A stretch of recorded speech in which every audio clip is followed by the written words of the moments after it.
Find 6 rational number between 3 and 4। तो 6 rational number बोला है तो इसका सीधा सा तरीका है, हम लिखते हैं यहाँ पे 3 रैशनल नंबर है। कैसे? डिनोमिनेटर 1 है।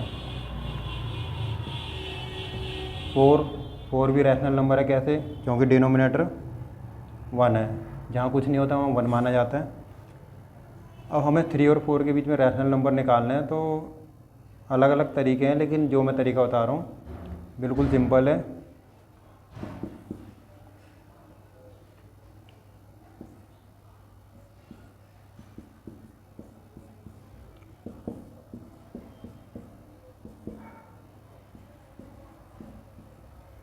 क्या किया हमने?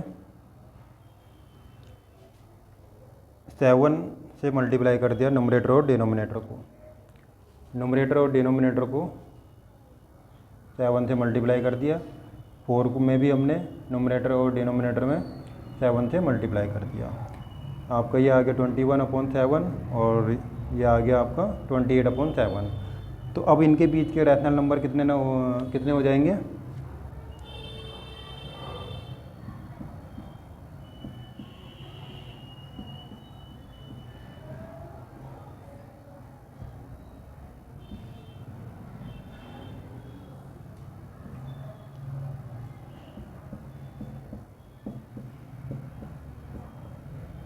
तो 9th क्लास के बच्चे ध्यान दें। Find 6 rational number between 3 and 4। 3 और 4 के बीच में ये आपका एक्सरसाइज 1.1 का क्वेश्चन नंबर 2 है, जिसमें 3 और 4 के बीच में 6 रैशनल नंबर निकालने। तो उसका तरीका ये है कि 3 को 7 से 6 बोला है तो एक बढ़ाकर 7 से ऊपर नीचे मल्टीप्लाई करेंगे, मतलब नोमिनेटर में 7 से मल्टीप्लाई, डिनोमिनेटर में 7 से मल्टीप्लाई, 21/7 आ गया। ऐसे ही 4 में मल्टीप्लाई 7, नोमिनेटर डिनोमिनेटर में 7 से मल्टीप्लाई, ये आ गया 28/7। तो आपके 6 रैशनल नंबर आ गए 22/7, 23/7, 24/7, 25/7, 26/7, 27/7। तो ये आपका क्वेश्चन नंबर 2 था। तो आप नोट कर सकते हैं, और आपके एग्ज़ाम आ रहे हैं तो बढ़िया है, तैयारी कीजिए।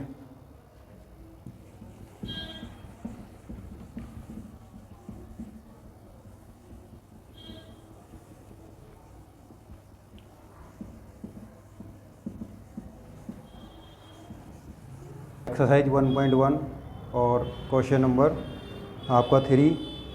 Find 5 rational number between 3/5 and 4/5।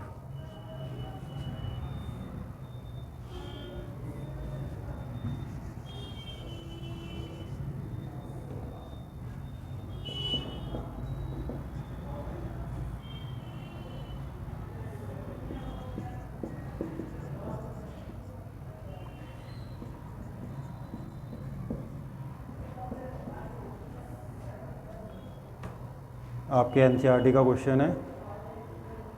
5 rational number निकालने हैं 3/5 और 4/5 के बीच में। इसका भी यही तरीका है।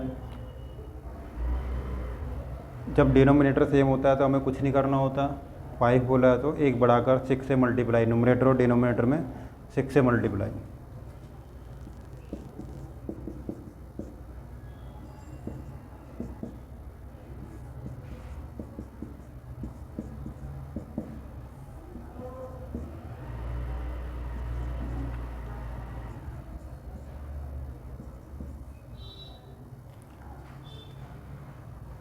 Find 5 rational number between 3/5 and 4/5।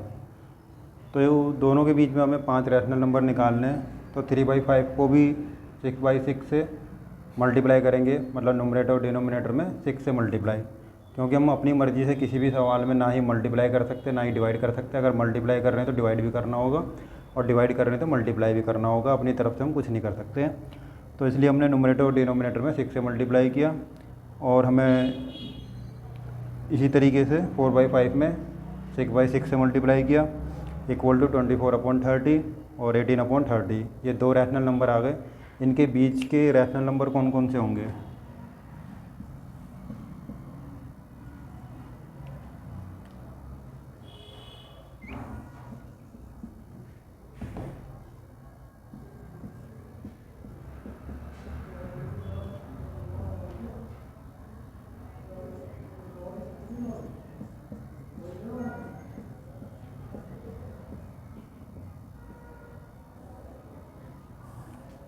Nineteen, 20, 21, 22, 23। 19/30, 20/30, 21/30, 22/30, 23/30। 1 2 3 4 5। कितने रैशनल नंबर निकालने थे? 5। तो इसी तरीके से कोई भी सवाल आता है आप इसको कर सकते हैं। इसके अलावा भी जिसमें डिनोमिनेटर अलग होता है, यहाँ पे जैसे दोनों में डिनोमिनेटर सेम है, तो उसका बहुत ही आसान तरीका है। 5 बोला है तो एक बढ़ाकर 6 से नोमिनेटर और डिनोमिनेटर में मल्टीप्लाई कर देते हैं। फिर हमारे पास नए रैशनल नंबर आते हैं और उनके बीच के हम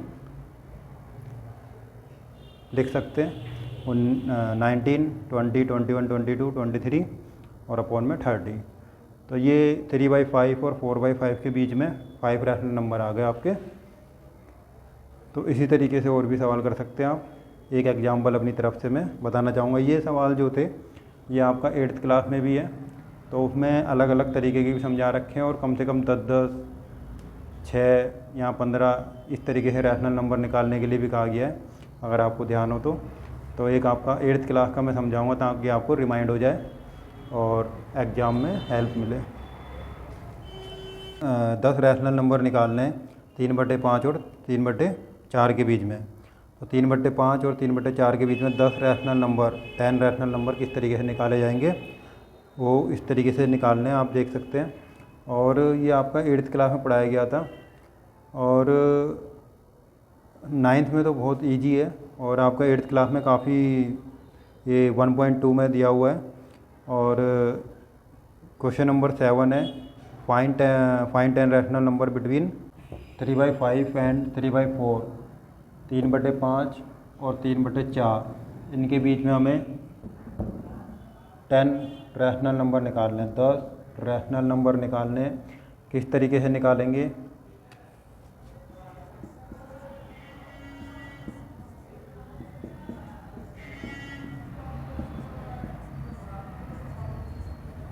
हमें डिनोमिनेटर सेम करना है, एलसीएम निकाल के हम कर सकते हैं। एलसीएम निकालना आपको आता ही है। और हमने क्या करा है कि डिनोमिनेटर सेम बनाना है। हमें सबसे पहला काम होता है डिनोमिनेटर सेम बनाना।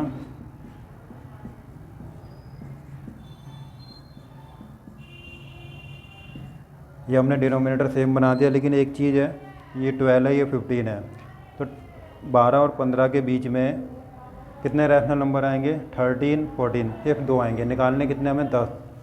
तो 10 कैसे निकलेंगे? अब हमें सोचना पड़ेगा कि अब हम इसे और आगे कैसे करें। तो जैसे अभी हमने 9th क्लास का जो क्वेश्चन किया था, तो वही चीज़ अब इसमें करनी है। सबसे पहला काम था डिनोमिनेटर को सेम बनाना, हमने डिनोमिनेटर को सेम बना दिया। उसके बाद हमें क्या करना है कि न्यूमरेटर और डिनोमिनेटर में अपने हिसाब से नंबर को मल्टीप्लाई करेंगे कि इनके बीच का गैप इतना हो जाए कि हमें आराम से 10 रैशनल नंबर इनके बीच मिल जाए। तो ये आप नोट कर सकते हैं। और इसके बाद मैं आपको दिखाता हूँ कि आगे इस तरीके से 3/5 एंड 3/4 के बीच में 10 रैशनल नंबर कैसे निकलेंगे।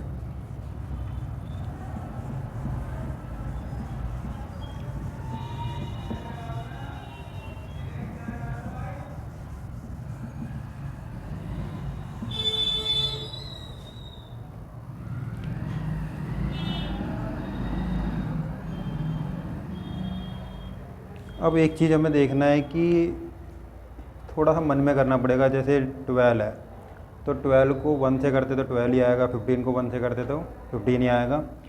2 से करते हैं तो 12 2 जा आपका 24 और 15 2 जा आपका 30।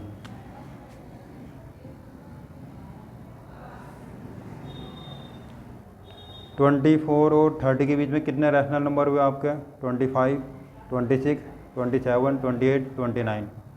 तो आपके 10 रैशनल नंबर नहीं बने। तो अब हम 3 से करके देखते हैं। तो ये आपका हो गया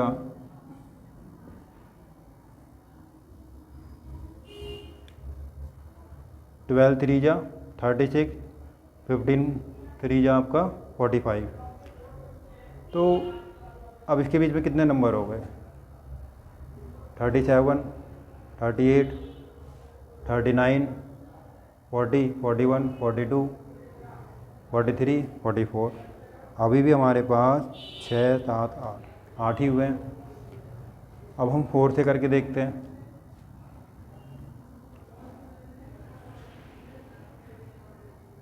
तो 60 और 48, तो 60 और 48 के बीच में आपके 10 रैशनल नंबर आ जाएंगे।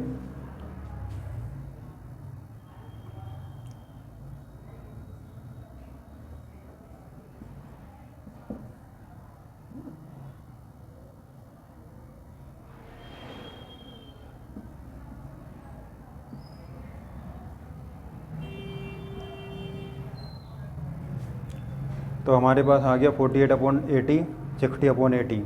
इनके बीच में 10 रैशनल नंबर बनेंगे।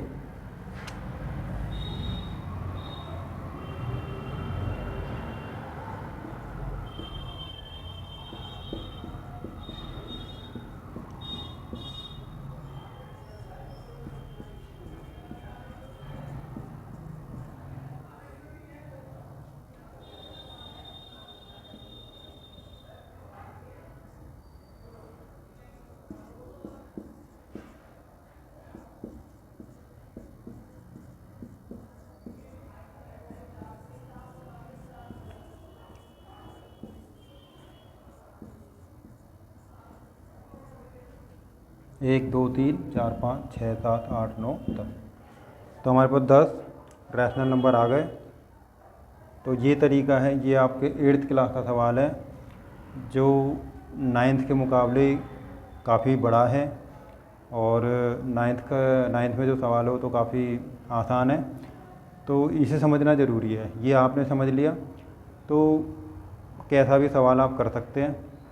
सबसे पहला काम डिनोमिनेटर को सेम बनाना है। डिनोमिनेटर सेम बनाने के बाद हमें दोनों जो रैशनल नंबर हैं उनके बीच में गैप ज़्यादा करना पड़ेगा ताकि इनके बीच के रैशनल नंबर लिखे जा सके। जैसे मैंने बताया 2 से मल्टीप्लाई किया तो 24/30 आया, 3 से किया तो 36/45 आया, 4 से किया तो 48/60 आया। तो 48 एंड 60 के बीच में जो है काफ़ी गैप है। तो इसमें कौन कौन से नंबर आ गए? 49, 50, 51, 52, 53, 54, 55, 56, 57, 58। तो ये आपके 10 रैशनल नंबर हो गए। 9th क्लास में पेपर में कैसा भी सवाल आता है उसको इस तरीके से आप कर सकते हैं, पूरे पूरे आपको मार्क्स मिलेंगे। तो आपको समझ आ गया होगा। इसी तरीके से आपके सवाल होंगे।